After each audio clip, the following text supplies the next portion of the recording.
ये भागवत कथा का ये है, हम सारे लोग चाहे बड़े हों छोटे हों, सारे जात के, सारे समाज के, सारे लोग एक ईश्वर की संतान हैं। हमारे पिता एक ही हैं और जीवन का परम लक्ष्य ये है कि इसी शरीर से आनंद यानी ईश्वर के ज्ञान को प्राप्त किया जाए। इस मेरे आने के 6 महीने के बाद आप देखिएगा, रोड डकैती बंद, पेट्रोल पंप बंद, हाउस डकैती बंद। हाउस डकैती तो अब ऐसे भी बंद हो गई है। रोड डकैती बंद, रॉबरी बंद, पेट्रोल पंप लूट बंद, बैंक डकैती बंद, आपस में एक्सटॉर्शन कंप्लीटली बंद, फिरौती के लिए अपहरण कंप्लीटली बंद, गैंग वार भी कंप्लीटली बंद। लेकिन यहाँ के लोगों ने इतना सहयोग किया, मुझे याद है मैंने एक ऑपरेशन फ्लश आउट चलाया। 50 से अधिक कुख्यात अपराधी यहाँ इनकाउंटर में मारे गए, हजारों लोगों को जेल भेजा और हजारों लोगों ने खुद ही समर्पण करके तो बच्चों को इस अभिशाप से बचाना चाहिए। ये स्मार्टफोन के चलते बच्चों का डिट्रैक्शन हो रहा है, फोन का एडिक्शन हो रहा है। बेगूसराय मेरी कर्म भूमि है, यहाँ मैं एसपी होकर के आया था 1993-94, 2 साल यहाँ रहा और बेगूसराय के लोगों ने इतना प्यार दिया। उस समय बेगूसराय आज का बेगूसराय थोड़ा ही था, जल रहा था बेगूसराय। पूरे बिहार में नंबर 1 टॉप पर था अपराध के मामले में।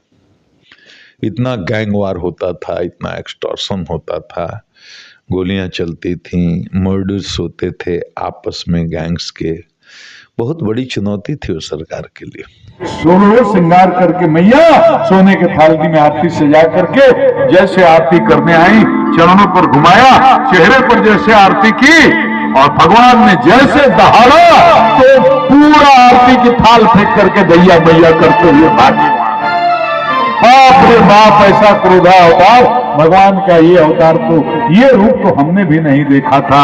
तब सारे देवता आए प्रहलाद के बाद, प्रहलाद तुम्हारे कारण भगवान ने क्रोधावतार लिया है, तुम ही भगवान को शांत कर सकते हो। तब प्रहलाद जी को देवताओं ने भेजा।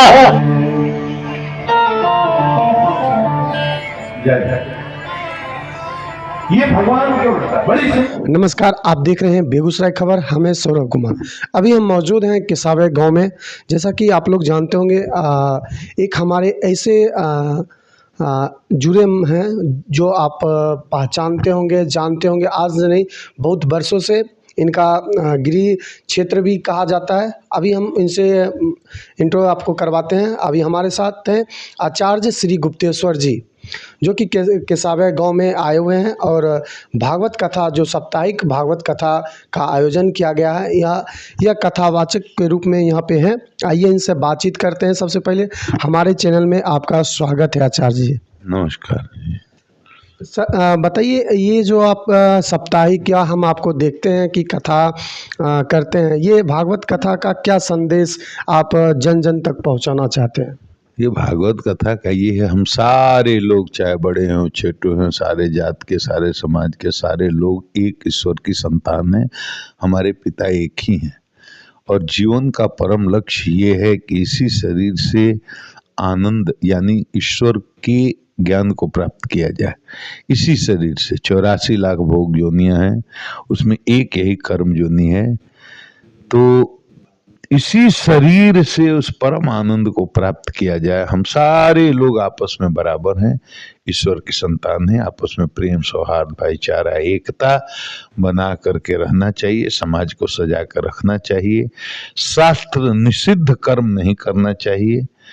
समाज में तनाव हो, समाज में बेचैनी हो, समाज में अपराध हो, ये समाज अगर ऐसे होगा तो आपने देखा है अपराध की बेगूसराय में तो बहुत अच्छे तरह से लोग जानते हैं कि अपराध की संस्कृति क्या होती है। कथा इसलिए है कि व्यक्ति की चेतना के स्तर में उत्कर्ष हो। तमोगुणी जो चेतना है, रजोगुणी चेतना है, उसमें उत्कर्ष हो, चित्त में सत्व का प्रकाश हो और कोई भी शास्त्र निषिद्ध आचरण न हो और सब लोग एक साथ मिलकर सुखी और शांति से समाज को आगे बढ़ाएं। एक देखा जाता है आचार्य जी, जो कि मतलब कोरोना से पहले जो ये संसार था और कोरोना के बाद बहुत सी बदल गई है। इस पे आप क्या कहना चाहते हैं? देखिए, ये कोरोना हम लोगों के लिए एक बहुत बड़ी सीख दे कर गया। अब तो सबको ये पता हो जाना चाहिए कि जीवन कितना क्षणभंगुर है। हमारी आंखों के सामने देखते देखते हजारों लाखों लोग मर गए, पूरी दुनिया में ये हुआ। और बेटे की लाश को बाप छूने को तैयार नहीं होता था, बाप की लाश को बेटा छूने के लिए तैयार नहीं होता था, भाई की लाश को भाई छूने के लिए तैयार नहीं होता था। तो ज्ञान लेना चाहिए कि यहाँ कोई किसी का है नहीं, बिल्कुल माया है और कुछ भी नहीं है। पुरुषार्थ कीजिए, गृहस्थ हैं, गृहस्थी अपना संभालिए, लेकिन मन को केवल और केवल भगवान के चरणों में लगा कर रखना चाहिए। यही संदेश करो। ये बताइए बाबा, आजकल के युवा में देखा जाता है कि सोशल मीडिया पे ज़्यादा एक्टिव रहते हैं। वो किताबी ज्ञान या जो सामाजिक ज्ञान, जो व्यवहारिक ज्ञान है, उसके अंदर थोड़ा सा कम है। टिकटॉक पे या रील्स पे, ये इंस्टाग्राम, फेसबुक, व्हाट्सअप, ये ज़्यादा दुनिया में घुस गए। तो इस पे आप क्या कहना चाहेंगे? विज्ञान अभिशाप भी है और विज्ञान वरदान भी है। वरदान है, विज्ञान के चमत्कार हुए हैं, बहुत सारा उसका लाभ भी हुआ है, इसमें कोई दो राय नहीं। लेकिन ये जब से इंटरनेट, जब से कंप्यूटर, मोबाइल, स्मार्टफोन आया है, तब से पूरी दुनिया सिमट कर एक गांव की तरह हो गई है। और पश्चिमी संस्कृति, भौतिकवादी संस्कृति का इतना जबरदस्त प्रभाव भारतीय सनातन संस्कृति पर पड़ा है कि हमारी पूरी की पूरी पीढ़ी बर्बाद हो रही है। इसलिए बच्चों से मैं यही कहना चाहूँगा, बच्चों का मन मस्तिष्क बहुत कोमल होता है। तो अगर आप अपने बच्चे को कम उम्र में स्मार्टफोन देंगे तो पूरी दुनिया उसके सामने खुल जाती है। हम लोग 20 साल की उम्र में, 25 साल की उम्र में जो बात नहीं जानते थे, आज 10 साल का बच्चा उसको जानता है। तो बच्चों को इस अभिशाप से बचाना चाहिए। ये स्मार्टफोन के चलते बच्चों का डिट्रैक्शन हो रहा है, फोन का एडिक्शन हो रहा है, बच्चे मानसिक रूप से बीमार हो रहे हैं, उनके वैल्यूज नष्ट हो रहे हैं। भोगवादी संस्कृति का बहुत जबरदस्त उनके मन मस्तिष्क पर प्रभाव हो रहा है। तो इससे बचना चाहिए, और इसे तभी बच सकते हैं जब अभिभावक, घर के जो माँ पिताजी हैं, बड़े बुजुर्ग हैं, वो सतर्क रहें और बच्चों को सनातन संस्कृति के मूल्यों को बताते रहें, समझाते रहें, अपने आचरण से दिखाते रहें। चलिए, एक अहम आपसे सवाल रहेगा, आईपीएस से आचार्य बनने का ये आपका मतलब कहाँ से ये आइडिया है? ये प्रारब्ध है, ये किसी का आइडियास नहीं होता। अब भागवत आप कर लीजिएगा, आप और कुछ भी कर सकते हैं, 20 साल आपको पढ़ना पड़ेगा, तब भी शायद न हो। वो ईश्वर की कृपा से ही आदमी बोलता है।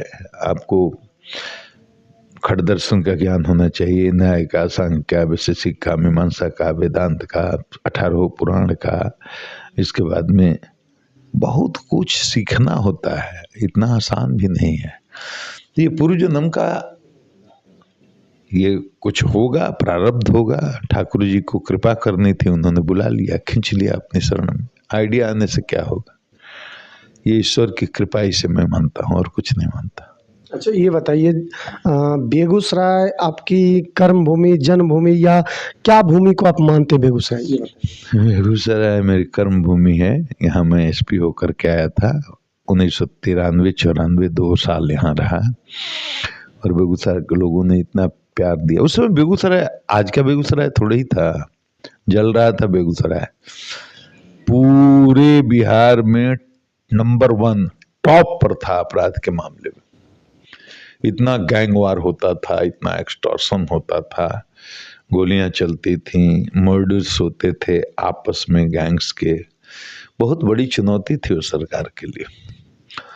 मतलब ये जिला ही एक चुनौती था, वैसी स्थिति में आया था। लेकिन यहाँ के लोगों ने इतना सहयोग किया। मुझे याद है, मैंने एक ऑपरेशन फ्लश आउट चलाया, 50 से अधिक कुख्यात अपराधी यहाँ इनकाउंटर में मारे गए, हजारों लोगों को जेल भेजा, और हजारों लोगों ने खुद ही समर्पण करके, जो वर्ष यहाँ के लोगों ने इतना सहयोग किया। मुझे याद है, मैंने एक ऑपरेशन फ्लश आउट चलाया, 50 से अधिक कुख्यात अपराधी यहाँ इनकाउंटर में मारे गए, हजारों लोगों को जेल भेजा और हजारों लोगों ने खुद ही समर्पण करके, जो वर्षों से फरार चल रहे थे, वो खुद आत्मसमर्पण करके जेल में चले गए। आप 93, आप तो पत्रकार है, आपको तो सब मिलेगा। आप जा करके 93-94 का अपराध का आंकड़ा यहाँ निकालिए एसपी साहब से मांग करके। मेरे आने के 6 महीने के बाद आप देखिएगा, रोड डकैती बंद, पेट्रोल पंप बंद, हाउस डकैती बंद। हाउस डकैती तो अब ऐसे भी बंद हो गई है। रोड डकैती बंद, रॉबरी बंद, पेट्रोल पंप लूट बंद, बैंक डकैती बंद, आपस में एक्सटॉर्शन कंप्लीटली बंद, फिरौती के लिए अपहरण कंप्लीटली बंद, गैंग वार कंप्लीटली बंद।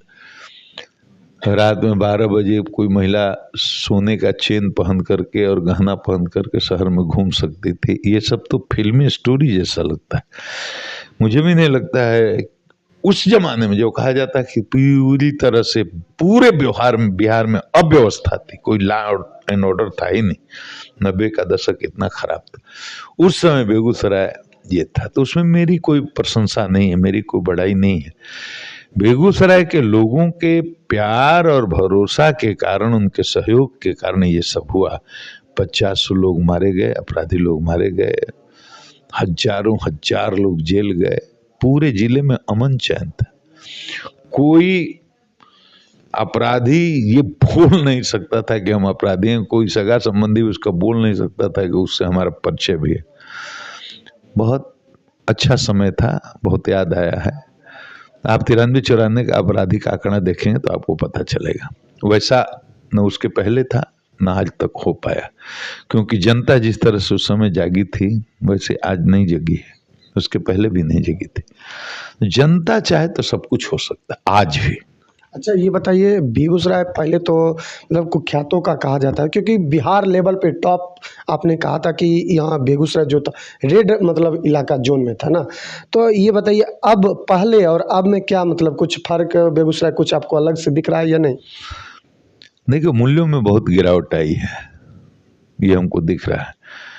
हम इसके पहले कुछ ही दिन पहले मतलब मई में समझिए यहीं एक गांव में कथा करने आए थे, और सिमरिया गांव का नाम है।